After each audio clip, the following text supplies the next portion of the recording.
Welcome back to another episode of Picking Up the Pixels RPG Love. I'm your host, Boston. Joining me as always is Musum. Hello. And Mina. Hi.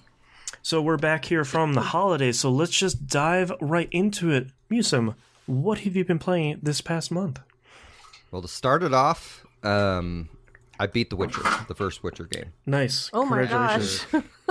Like, I didn't look up when I started this game to see, like, when I first started on the podcast, but this has to be 4+ years coming. It's been a while. New year, new Witcher. It's been a very long time. So Yeah. I loaded it up. It turned out I wasn't in Act 5. So the game, I guess, is structured prologue, 5 acts, and then an epilogue.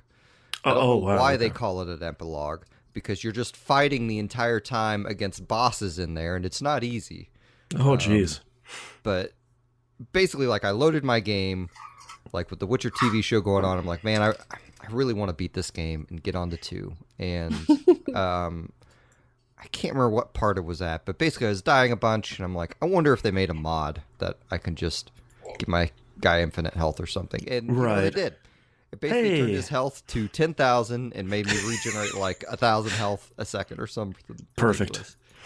So then I just kind of walked through the game. In like Act 5 in that game is you're basically teleported to this random like fishing village, and none of the main plot line is around.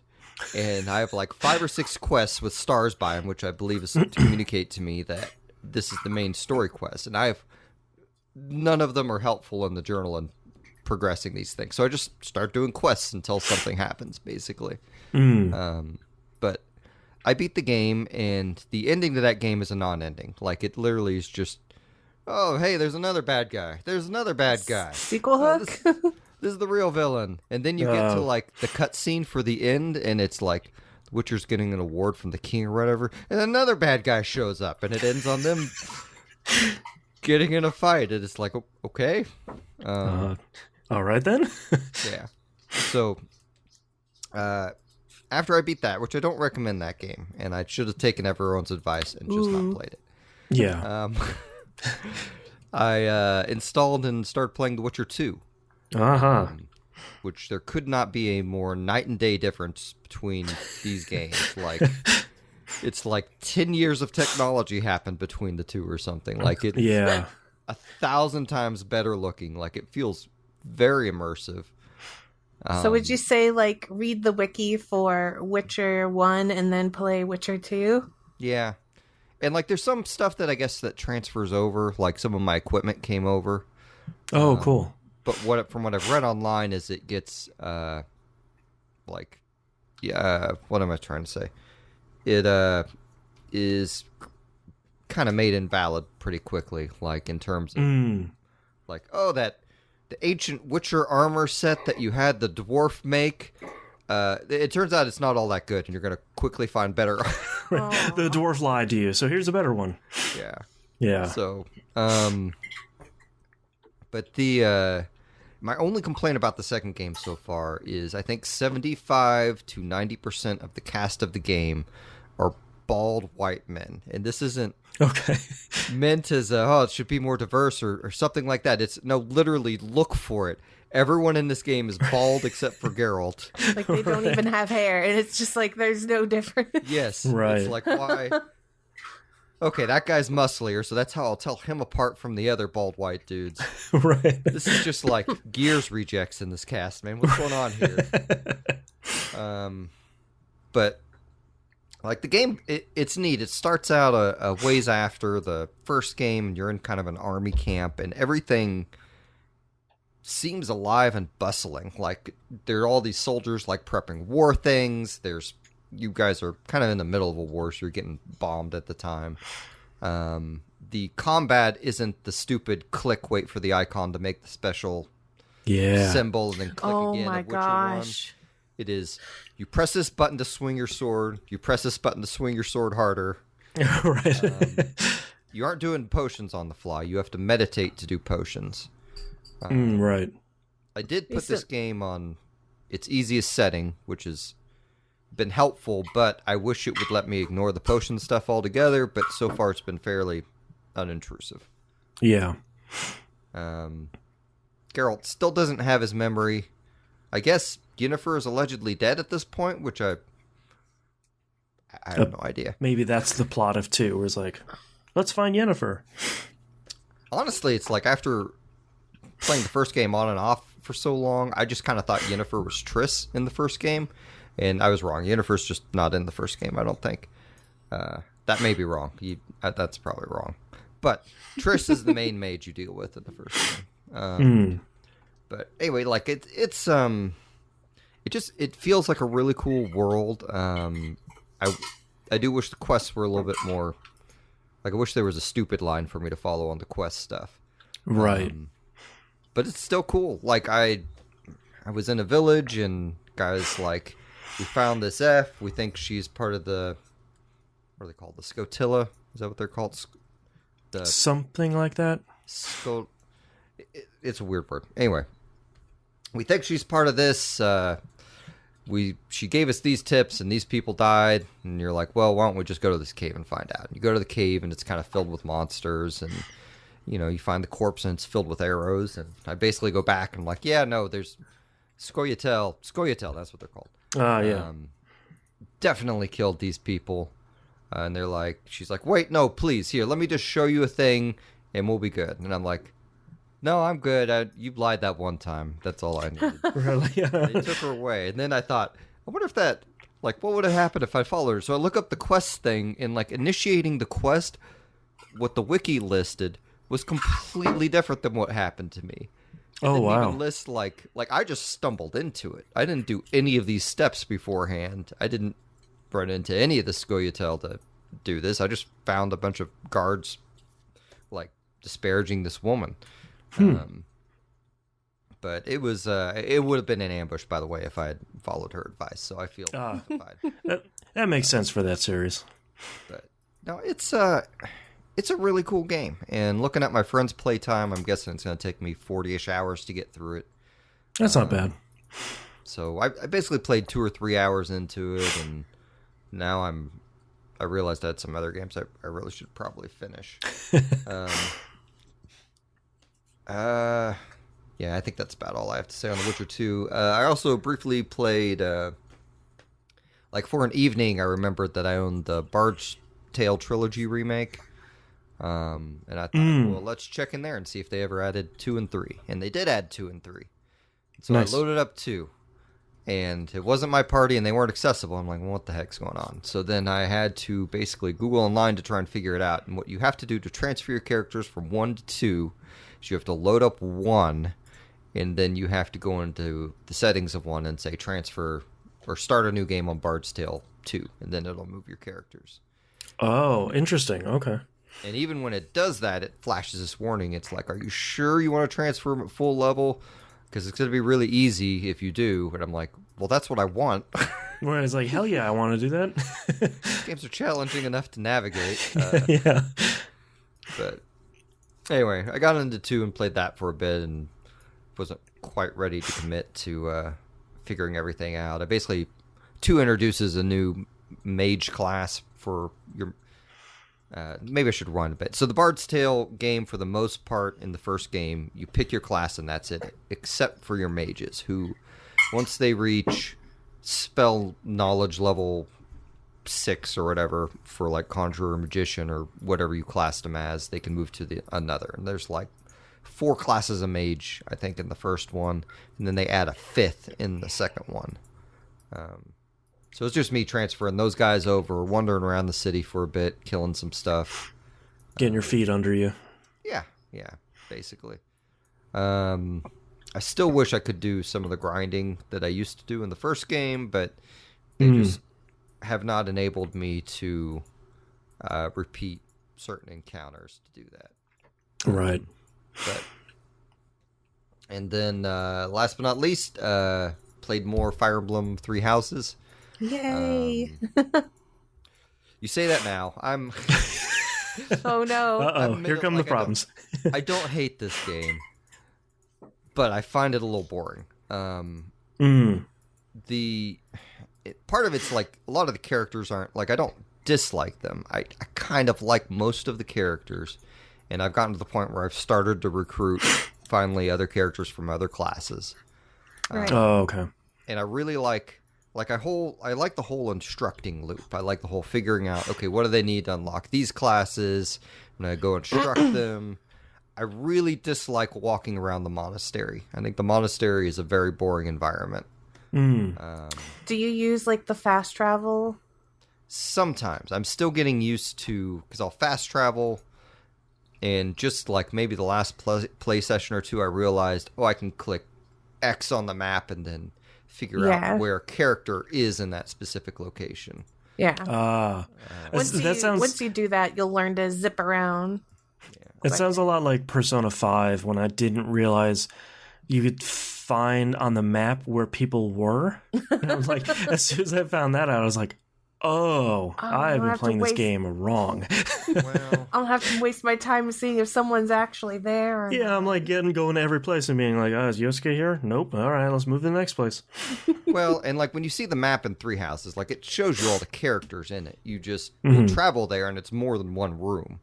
So it's a I see. It's basically saying roughly where they are, because the characters don't. No, some of them do, but most of them have like they move like a around that area, and they don't usually stick to one spot. There's a couple characters who have like a spot they really like. Their favorite chair. Move from there. Yeah. Well, and like you generally want to talk to most of the characters because you have the potential to build up their motivation or your support level or whatever, which I generally try to do. I try to recruit everyone that I haven't recruited every session. But, at the same time, it's also building things up. And then there's this weird tea time minigame you can do on their birthdays, which it's like you think you're going to get a conversation, but it's let's pretend we're having a conversation with the game, because you pick a tea, and there'll be like some mood thing that affects them on. Like they all have favorite teas, which I never look up because the whole interaction is timed. And then you can strike up conversation, and it'll give you 3 topics. And I have a very low percentage success rate on this. Like the characters that are in my house, like I've kind of learned some of their personalities to an extent, so I can usually guess the right answers. Everyone else, it's like I have no idea. You look just like Ferdinand. I know you're into girls, and that's about it. Like, tell me something about yourself, Sylvan. Oh, Sylvan's the one who will automatically join your house if you're female. Oh, wow. Yeah. There you go. I found that out day one because he immediately joined my house. I was like, he's so easy to recruit. I'm like, I must have great stats. And like my other friend who was playing was like, no, he has some ridiculous stats he wants you to meet. And I was like, what? No, he recruited day one. And they're like, no, you're lying. I took a screenshot. I was like literally day one, I recruited him. Dude just walked in my front door. We deep dived in and we were like, oh, it's because you're a female. Oh, that makes sense. That's so good. Yeah, I don't even remember what stats he needed. I just remember he's one of the tea people I did. And like the other thing about the tea thing is when you strike up conversation, it doesn't actually give you a conversation. It just says whether you're successful in conversing with them. Oh, okay. So the tea time minigame reminds me of a couple other minigames that I've seen in like other JRPGs that are it's so ambiguous. They'll make a statement. Like they'll say something like, so-and-so was sneaking around the monastery or something. And it'll give you 3 options. Like you can approve, disapproving look, or laugh, or something like that. And those are your 3 options to pick in response to whatever they just said. And one of those options is the one that they want you to pick. And if you pick that right option, it moves you into another dialogue thing. And if you get that right, then it moves you to another dialogue thing. And if you get that right, then they're overjoyed with you. You get bonus points to their friendship thing. But you have to basically guess what response they want you to pick. But it's not like a full conversation. It's like, try to figure out which of these 3 options is the one they want you to react with. Right. Yeah. I have recruited most of the teachers at this point. I say most of them. I recruited like 4 of them or something like that. Like I think I have the blonde knight lady who doesn't like me left. Is it Catherine or what is it? Yeah, Catherine. Okay.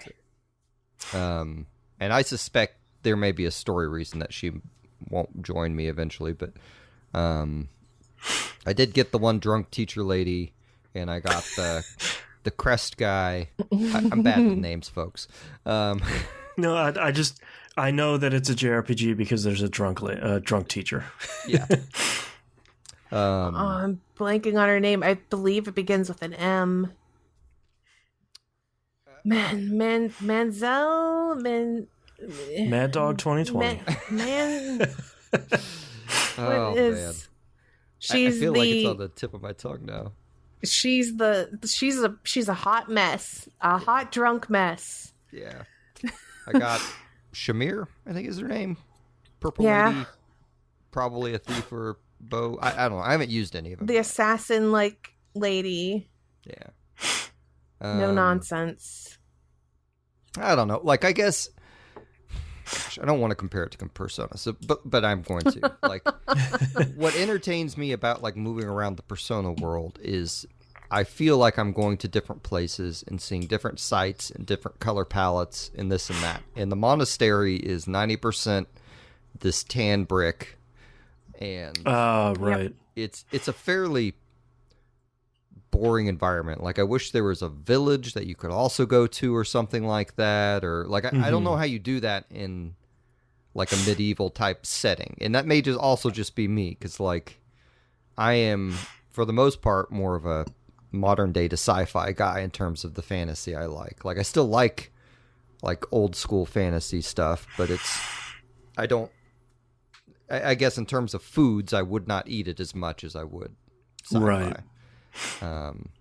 But I don't know. And I guess the other part too is that you don't battle a whole lot, and I regret putting the game on casual because the battles, like, I could just sleep through. Like, if I lose a character, it's because, oh wait, I got too cocky and let 5 people attack my character this round. You can adjust the difficulty mid game. Yeah. You can actually raise it, but I don't think, like, you can't raise it to the very hardest setting, I think. Like, it's got a hard lock that, like, nope, you've lowered it below the whatever the super hard setting. Right. I may look into that. But I think, yeah, you should. I'm pretty sure you can raise it up to, like, there's whatever the easiest setting is, and casual, and then maybe like normal, hard, and then whatever the ridiculous setting is. I know you can switch between them. Gotcha. Well, maybe I just need to do that then, because combat is super, like, when I got to the battle with the first Death Knight, and I'm like, I bet I could take this guy. I could do this. Wouldn't let me hit him, honestly, was the thing. Yeah. Like, I can't remember what level he was in that first fight, but my guys were like 19 or 20 at that point. Because I had like chosen battle for one of them and just did a bunch of random battles and needed the money, and like I keep running out of money in this game a lot, so anytime I go to a monthly battle, I try to do a couple freebies before I do whatever the main ones that use up my energy points are. But I don't know, like, again, it's not a bad game. It's just a game I'm having trouble, like, really desiring to play or really getting into the story. So it's not really clicking with you right now. Yeah, I'm hoping. Yeah. There's a moment where the game goes into, like, you're in Act 1 of the story. Act 2 is where things start moving along, especially for you. Yeah, well, so I've listened up to like Giant Bomb Day 4, and so I had part of it spoiled for me, which is upsetting. Because I'm sorry, that sucks. Well, I'm less upset that it's going to happen, and more upset that character is my best leveled student. Right.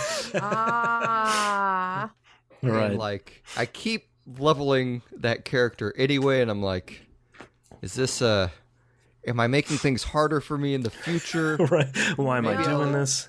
Maybe they'll make a reasonable case and I'll want to be the bad guy with them. I don't know. Like, Right. if that's an option. I don't think that affects anything. Okay. At least I don't think so. I'll be honest. So, when I picked my side because I picked the golden deer, and my husband picked the black eagles, like you, and we get to that point in the game, and so what's kind of interesting is when you replay the game, you'll see like a different aspect. Whereas like if you were to play the blue lion or whatever they are, I don't remember. They drop mega heavy hints at huge story things. Like they start like force feeding it down your throat. Whereas the path you're on, it's supposed to be way more like smoke and mirrors. You're supposed to actually genuinely be surprised on a lot of points. Not too surprised, but like this point of like, whoa, we went there? We did this? We are literally starting all of this? That should be more of a surprise. Whereas like the blue lions are just being like smack, smack, smack. Are you aware this is going down? Right. And like the thing is from the golden deer point of view, we're not being force fed, but if you pay attention to a lot of the students, one of my student is really keen on somebody on something going on, and she'll just tell you, she's like, I don't like this person, I don't trust this person, and I've been following them around and just telling you these kinds of things, and you're just kind of like, what? The person seems fine. What are you talking about? But that's the reason that person will refuse to join your house. If you try to recruit this person, she won't say that she won't join you, but she's an impossible will not join. She's like straight up, she'll just be like, meh, I will not join your side. Interesting. She'll never say it though. But what's interesting is much later on in the game, she'll tell you her feelings on all three houses, where she'll be like, I think of Claude as like this, he's a dumb leader, not that great. But she's like, but let me tell you about them other two. Holy smokes. No, I'm not down for either of those things. Like, no, but triple no on that one. Like, no, but triple no. And then she'll be like, so, I kind of like Claude. And I'm right. like, yeah, I kind of do too. But it's more interesting to, like, once you've played through the game, going back and seeing, because they really do try to make you see like multiple sides of the story. And I'm really down for the way Claude sees the world. He has a very, I guess you could say like a romantic sort of like idealistic sort of approach towards everything. Whereas like it's almost unattainable what he wants, like, because he wants this world that's just, I'll go ahead and spoil a little bit because I don't know fully all of it, but he just believes that there's a way to make everyone get along. Like, basically, let's try to make everyone get along the best we can. Let's end racism. Let's end like these things. Let's try and help like the poorer people. Let's not like feed all like the rich don't need to keep getting like fatter and happier. Stop this whole religion fighting nonsense. So he has like these sort of like, sounds really great on paper. How are you going to make it happen though? Because like nobody's going to be down for this. Whereas the other sides have their other views on that. But Claude's more of like, let's try and find the way that hurts the least amount of people that's going to make this happen. Maybe it won't happen today. Maybe it won't happen tomorrow, but let's work towards this idealized goal. And that's Claude. And I'm down for that sort of like opinion. Right. Like, I'm like, if I understand it's unattainable, but he's like, we're going to make it happen anyways. And the other two have different opinions on, their opinions. So Right. just infer what you want about the other two houses, but they don't. The three of them do not agree on the approach. Right. Yeah, I'm looking forward to see where it goes. Like I've gotten Edelgard's support up to where she told me something pretty messed up that I won't repeat on here, but I suspect it's going to play into everything having to do with crests, that is, and how she got hers in particular.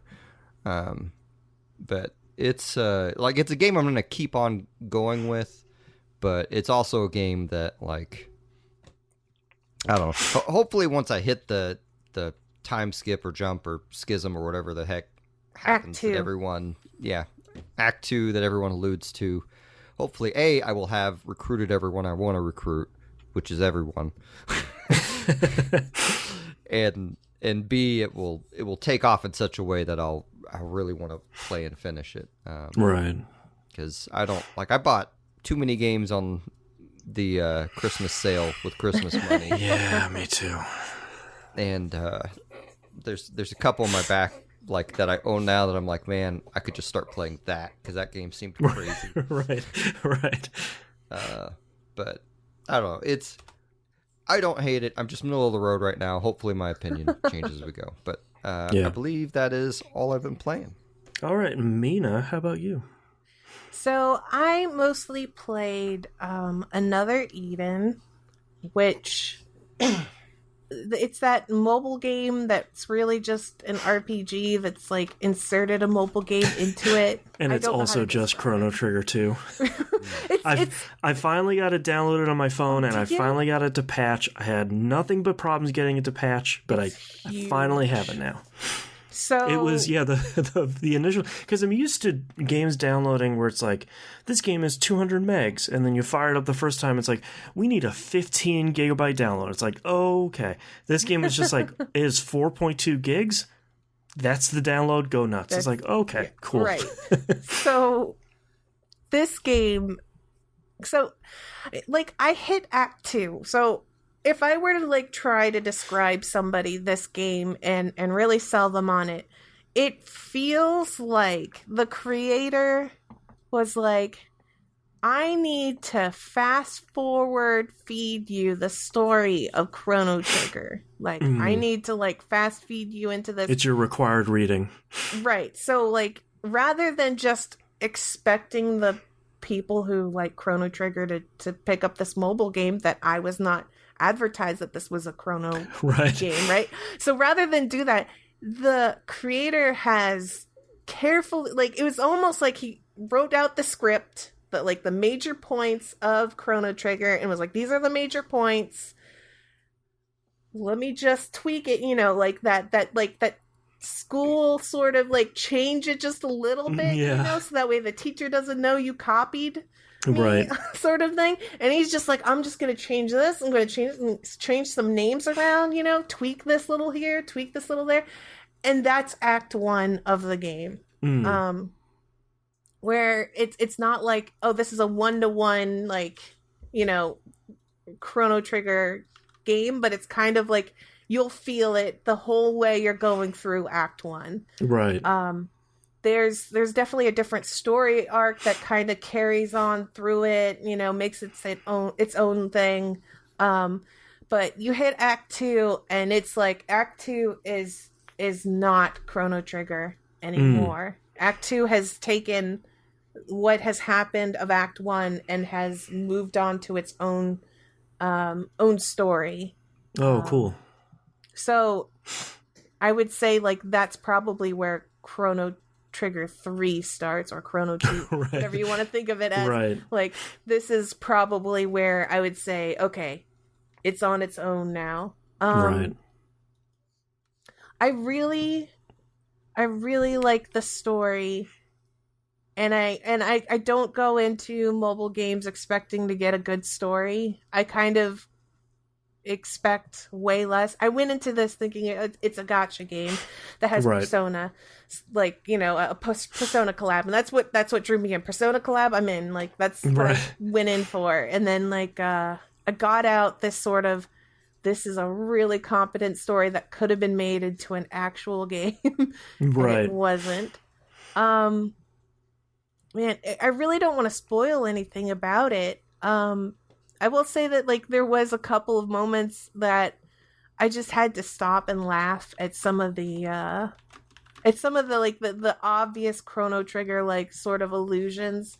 You get to this one part of the game and it's literally got the clock dial for, like swinging back and forth in the foreground and background of the area you're running through. Right, and it's sort of like cogs. I'm like I feel like I'm walking through the title screen of Chrono Trigger right now.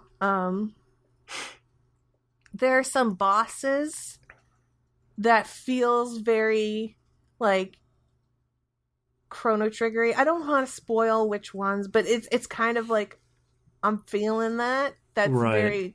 That's like if very, you squint your eyes, that's sort of like that's that boss from Chrono Trigger. Yeah, that's that boss. Yeah. Right. I don't know. It's creative, and I got to start this soon, and because as much as you've been enjoying it, I think I'm going to really enjoy it too.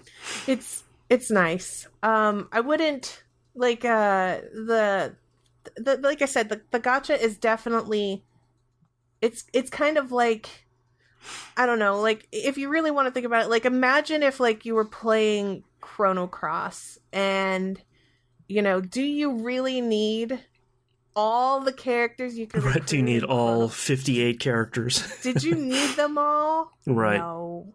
I needed the guy that's just made out of straw.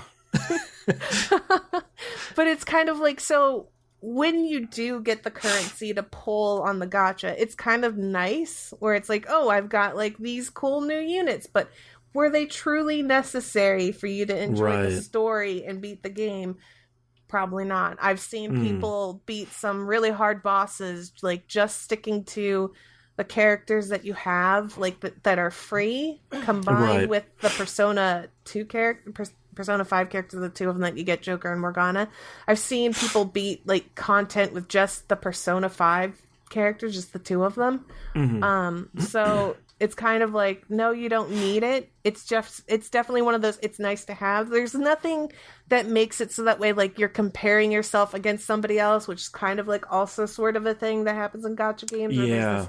This sense of like showing off what you have. There's no online leaderboard or anything like that. Nice. This is like basically the most offline gacha. You can't see what anybody else is doing. You don't have a friends list. There's nothing shared. True freedom. It's like you are actually by yourself. Right. So the other aspect, and this is kind of where I also get into this whole sort of like, it definitely doesn't feel like the way a real gacha would try and kind of monetize people, is that the paid currency you can buy, like you can buy paid currency, and if you buy paid currency, there are banners that come around where you can actually like, you get like your 10 pull, but you also get to pick a unit on the banner that you like, just give me that unit. Cool. So if you're just like absolutely like, I need that unit, there's probably a paid banner that comes around every now and then that you can just say, absolutely, just give me that unit, and that's nice. I can move on with my life. Right. So I like that. That's kind of the thing, is where it doesn't feel like a lot of gachas would not do that. They just be like, no, just keep sinking your money into that. Like, right. Just keep rolling the dice. Right. So, yeah. I mean, I don't know how often those come around. Seems like there's always a 5-star guaranteed paid banner that comes around. Seems like every now and then they give you that pick my unit sort of banner comes around, but none of it's necessary. And I've gotten plenty of nice stuff without it. So nice. I mean, there's that. The other thing is like, let's say you did recruit like a unit that could become a 5-star, but you didn't recruit it at its maximum level. There's ways to grind and get them their 5-star and maxed out stuff. So while it's tedious to grind all of that out, and it's much better to just plain old get it, it's available if you're that hung up and desperate on it. So other than that, yeah, it's really nice. I would say go into it and try to enjoy it as an RPG and just kind of like, you know, pull on the banners when you get the currency, have like just play it as normal. Do not try and spend money on this game. Just have fun with what it is. Right.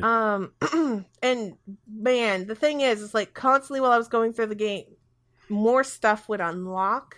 Like once I beat Act 1, it opened up like it's almost like Act 2 introduced.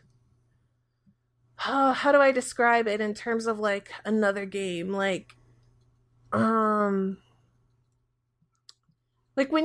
you've beaten like Ni no Kuni, like when you beat Ni no Kuni the first time, like you played through all the story, but once you beat Ni no Kuni, the world like it's like boom, here's more content, right, more it all content. The way opens up. Like it really opens up. So that's what happened at the end of Act 1. So once it did that, like even more stuff opened. They had like basically now all these hard mode dungeons have opened and things like that. I still need to go through and beat like Act 2. I'm working my way through it, but it's like it's a lot of story. I have to sit down and enjoy this. Right. But then like, you know, there's all sorts of like weapons that you can get and upgrade and like make the weapon stronger and like enhance the super weapons. So it's a lot of stuff, and I mean it's nice. I like it. It's definitely like kind of at your own pace sort of thing. There's no need to rush because none of the content is like it's not like when you're playing a normal gacha game where it's like, oh, we have an event and it's going to end in 2 weeks. Right. Like that's not happening. They add these events permanently. Like when they add an event, it's a permanent addition to the game. That's nice. Stays forever. So like the Persona 5 collab is forever. Yeah. It's not going anywhere. So that's exciting. And they've kind of left the door open in a sense that, you know, maybe they might add more Persona 5 characters. They kind of left the door open. So like there's nothing that says like this is it. But like the amount of people who have loved this collab and have like basically just like heaped praise on both sides for this collab kind of it's promising for a future like, hey, come back and do like another here. That'd be real nice. So they've definitely created like its own little section in the game where it's like, oh, there's this own little section where collabs are going to be area. Yeah, the collaboration area. And so they've left that open. It's nice. I like it.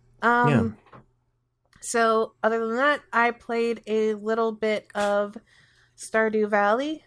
Because I have not been feeling well. I am getting over a fever or cold that I got from Christmas. And me too. Great. So I started playing Stardew Valley, and by started playing, I mean I turned it on and I realized that I hadn't played Stardew Valley in a while, and they had like some sort of like big huge content update. It's like that 1.4 patch, I think, like the big new Stardew patch. So I didn't know about that. It broke my mod. And there's so much. I was like, oh no! And so like I basically spent like this feels like any time I've ever been like, hey, I feel like playing Skyrim again, and then I open up like your 200 mods are not working, and I'm like, why? Do I want to do this? Do I really want to do this? But I mean, with Stardew Valley, I had basically 24 mods, and I was like, okay, let's sit down and figure this out. So, I did not get very far into Stardew Valley. The mods that I had installed, or whatever, the mods that I had installed, they have taken leaps and bounds to like get better, to the point that I was just like, I'm like, I don't remember the mods being this good. Right. Like they've injected new characters into the game somehow. Oh wow. And so and like they've got their own little stories. Their houses are integrated within like the world of Stardew. Like they have their own little. There's like a house that has a mansion, and I went to go talk to one of the new one of the new bachelors in the game. I went to go talk to him. He was playing on his on a console or whatever by the TV, and it wouldn't let me talk to him, but it said like Victor is in the middle of playing Personable 5, and I was like I like this bachelor already. Right. He's got good taste. Like, let me move in. So like there's they added like this mod had added like 6 or 7 new characters in the town. Wow. And it clearly a lot of love is put into both the game itself by the creator, and also a lot of the community has put a lot of love into making these really, really, really outstanding mods. Yeah. Just upkeeping it, because clearly they had to update it for the newest version. So these people have been keeping it going for years now. Yeah. So that's a lot of fun. I haven't played enough of it to see any of the new changes, but I do know that the 1.4 patch or whatever it was pretty significant. So I'll be interested into seeing all the changes there. But other than that, I really have not been playing that much. What about you, Boston? So my wife and I started Borderlands 3, and I think we only played about an hour. I managed to get this on sale. I bought like the super ultimate deluxe edition, whatever that version is called, because it was on sale on PSN, and we share our libraries. So it was $75 for the game and the season pass, and that means both of us get both things. So $75, that's a pretty good deal. The Borderlands 3 doesn't start the best. Oh. She and I have both played the other 3 Borderlands games together. Borderlands 3 starts on Pandora with someone talking in your head and Marcus letting you off a bus to talk to Claptrap. So it's immediately like Borderlands 1 and 2. That sounds exactly like the other Borderlands. Yeah, and like I get what they're trying to go for, but in a game that is so much about, hey, explore a bunch of these different planets, starting on Pandora with Claptrap and fighting a bunch of bandits, that's not pulling me in. Like the pre-sequel, jumping around on a moon with lower gravity and popping bandits the air masks off, like that was cool. Like here's something that's pretty different. We've only played about an hour, largely because I'm playing on PS4 Pro. That has been running 4K HDR, 60 frames, runs really great. My wife is playing on a vanilla PS4. That does not run well. To the point where there's a little bit of delay in like movement and aiming. So that was a really frustrating experience for her, because you expect in a first-person shooter that at least, even if it doesn't look the best, or it's 30 frames and it's not, maybe there's some hitching or stuff, that the action of moving and aiming and shooting would feel great, and it really didn't. So we'll probably pick it up again at some point, but I don't want to belabor the Borderlands 3 point too much, because it's another Borderlands game. Like, so far there hasn't been enough stuff where it's like, man, let me tell you about the crazy stuff Borderlands 3 does. So far, an hour, and it's just kind of more Borderlands. So, for better or for worse. The game I do want to talk about is SaGa Scarlet Grace Ambitions. This game came out last year. So I wanted to go look and see when Final Fantasy Legend came out. This came out on the original Game Boy. That was the original SaGa game. It got brought over as Final Fantasy Legend here. That came out in 1989. So as of now, I've been a fan of the SaGa series for 30 years, which feels real weird, but that will give you an appreciation of how much I love this series. The series is weird and difficult and offbeat, and has largely been good, with some games having come out that were really, really, really terrible. Thankfully, SaGa Scarlet Grace is really great. I didn't realize that this came out on Vita in Japan, and the Ambitions version we got has a bunch of quality of life improvements, a bunch of different voice acting options. It's on PS4, PC, Switch, iOS, and Android. So it's on pretty much everything. As a result of it being on the Vita, it doesn't look great. It very much feels like a Square budget title where it's like, here's $1 million or $2, here's the Unity engine, sort of make it work. I don't think that's a bad thing, because I think in the battles the game doesn't look that great, but I think in the world map where you're playing 99% of this game, it looks really great. It has this cool sort of hand-drawn pop-up book style where as you're walking by like a town or a dungeon, it sort of folds up like off the page and pops up, and when you wander off, it sort of flips back onto the page. This game is really weird. So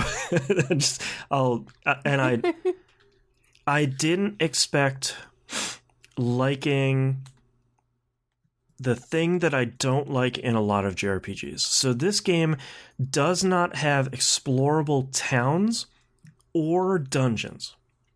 So when you go to a town, you pick the town, there's a couple of different options on the menu. You pick one and you talk to someone, or you pick one and you have the like the blacksmith improve your gear. There are no gear drops. No gear drops, no money drops, no stuff like that. You're getting all these materials from fighting enemies. Use those to improve your gear. So you're not beating a boss, getting a sword, and equipping the sword. Nothing like that. And how you deal with dungeons is you go to a dungeon and it'll show you how many battles there are in a row with their difficulty. And then once that first battle is done, you can switch out your party or whatever, but you're going to kind of do all those battles back to back to back. When you're done with them, you get put back on the world map. Where Scarlet Grace Ambitions has been pulling me so much is the battle system itself. And a large part of that is this thing they call united attacks. So it, on a base level, it's the same thing that SaGa games normally do, which is use a bunch of skills, you'll get inspired, and you'll learn another skill. And use that skill, and it'll get better and stronger. You have these stars on the bottom of the battlefield, basically, that say, like, if you have 4 stars, that's how many moves you can do. Some attacks will take 2 stars, some will take 1 star, some will take 4, and every turn you get another star. So it's really kind of balancing how much of that stuff you want to use versus if you use 2 or 3 big attacks, that means maybe 2 people out of your party are going to move, but the other 3 aren't going to. And the more you use those abilities, the stronger they get and the less they cost. So something that costs 2 stars at its 0 rank, you used a whole bunch, you got to rank 1 or 2, is going to do increased damage, and now it only takes 1 star. So that stuff is all kind of standard SaGa stuff. The stuff that's really interesting to me is this thing called united attacks, and it's you have your layout at the bottom of the screen of the order of your units and the enemies, like a lot of RPGs nowadays, where it's like, oh, here's 2 of my... the best example I can give is, here's 2 of my party members, here's an enemy in the 3rd slot, and then there's 2 other party members in sort of slot 4 and 5. What you want to do is you want to take out that enemy that's between your 4 party members. Because what happens is if you take out that enemy and the 4 party members smack together on the turn order list, all 4 of them attack at once. So you're trying to manipulate the order list so that when you take out an enemy, the most number of your units can smack together to try and take do a whole bunch of damage to another enemy, and you can actually chain that stuff. But how it turns is, usually in these games, you're trying to like push your enemies further back in the turn order so you can attack before they do, or defend, or whatever. But this is really interesting because you're trying to keep them in the mix so that you can get a united attack and then do a bunch of damage. And when you do a united attack, all the party members that were a part of that attack get their star cost, their BP cost, the cost to cast a spell or an attack or something, significantly decreased. Like, to the point where if something costs 5 or 6 stars to do, it's going to cost 1. So for that next turn, you can go crazy on the enemies for virtually no currency, and then kind of try to make more united attacks happen. And it turns, you know, a lot of JRPGs, and I know all of us have played some where it's just like, here's another battle, I'm just going to hit X on attack and just hope for the best and just try and get through this. But for me, Scarlet Grace has really been me looking forward to the next battle, because there's so much going on and there's so much movement happening. Also, enemies can do united attacks too. So if they knock out one of your party members and you haven't defended them properly, next thing you know, 4 or 5 enemies are attacking your party all at once. So I really, really like the battle system.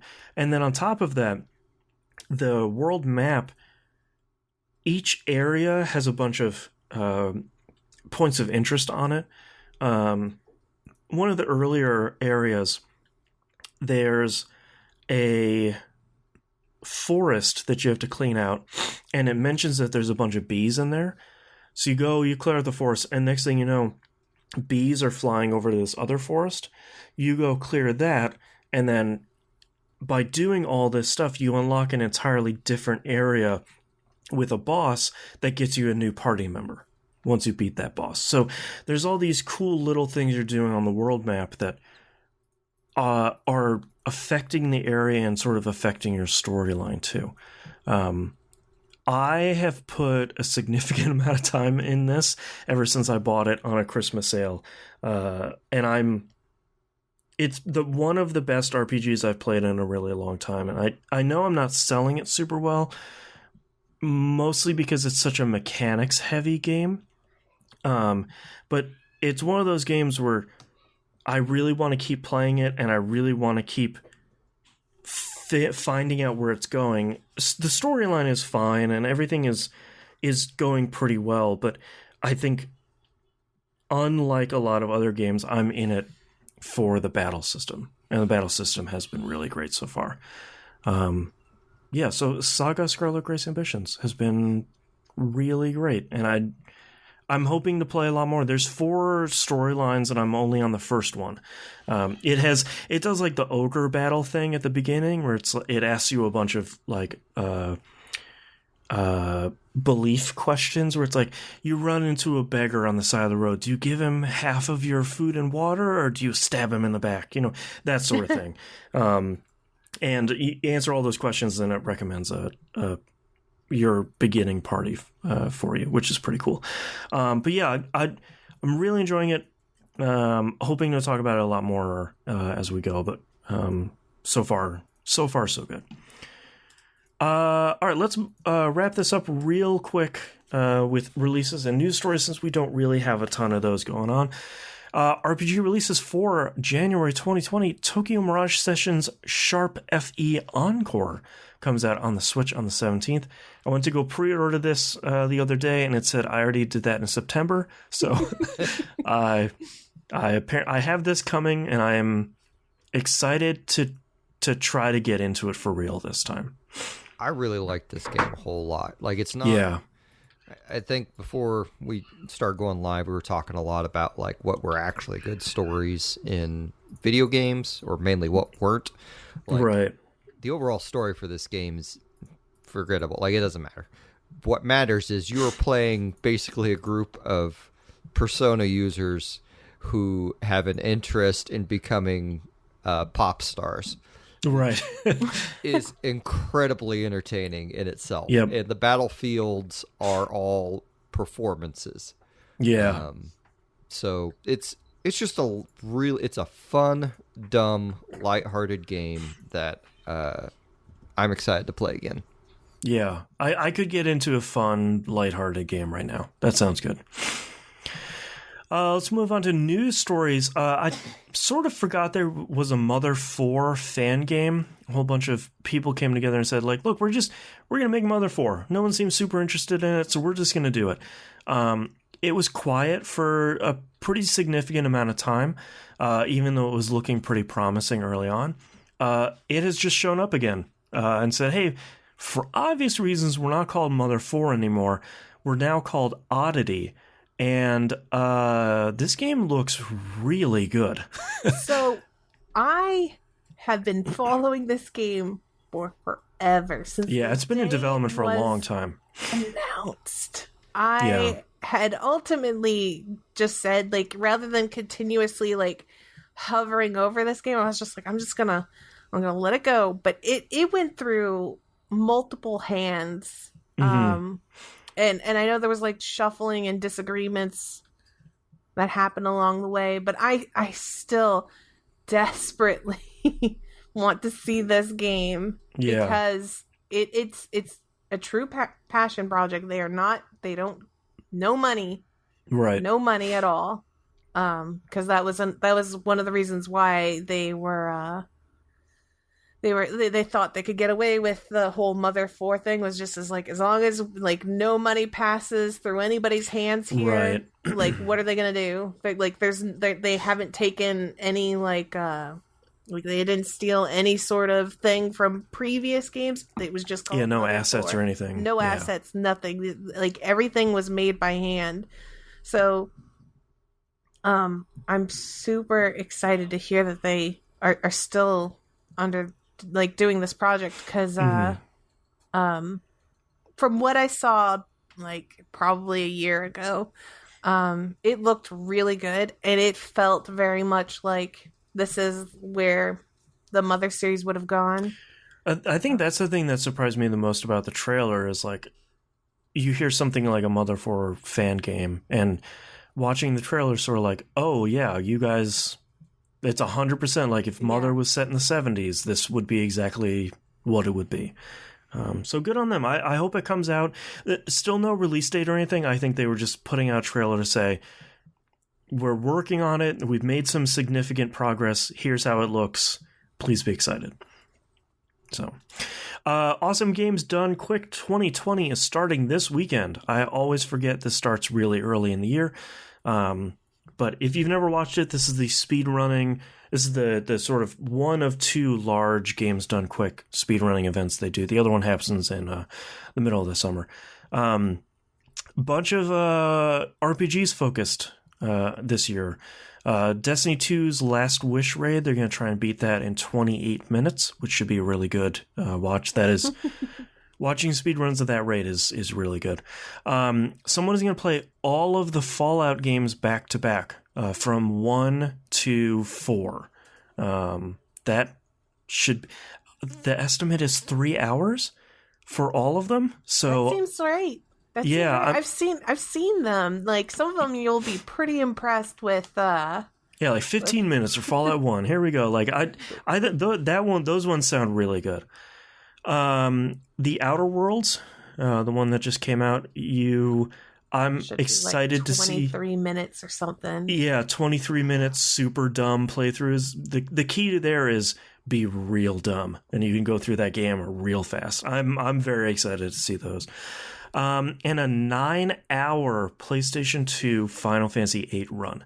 I think if people haven't watched multiple hour speed runs of stuff like Final Fantasy VI or Chrono Trigger or Final Fantasy V or stuff like that, 9 hours sounds really long and it sounds really boring, but the number of really cool and interesting stuff that can be done during a JRPG speedrun is really great.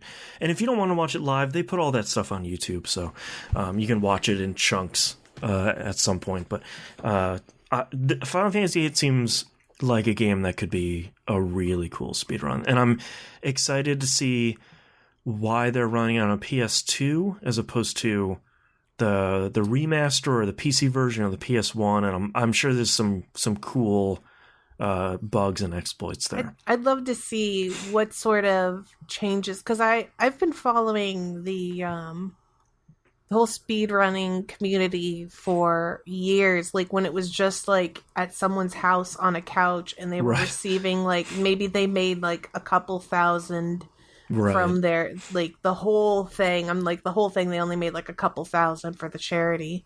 And I remember watching their old Final Fantasy VIII speedrun and the tactics that they used, because I remember thinking to myself, like, you know, I wonder how they do that. Like, how would you like go fast in that particular game? In like a 50-hour RPG. Right. How do you even cut down time? And like what was the strategy? And I'll tell you something. Number one, be really good at card games. right. Like that's number one. Like you have manipulate the card game world. Right. Yeah. And then like number two was just careful like learning of what abilities to learn from the summons. And like obviously you don't go for everything, but I seem to remember like there were certain, like just doing certain things or walking certain ways on the map, walking around in like in a certain movement on the screen to dodge like the spots where you'd get like a guaranteed, you know, encounter. It's crazy stuff.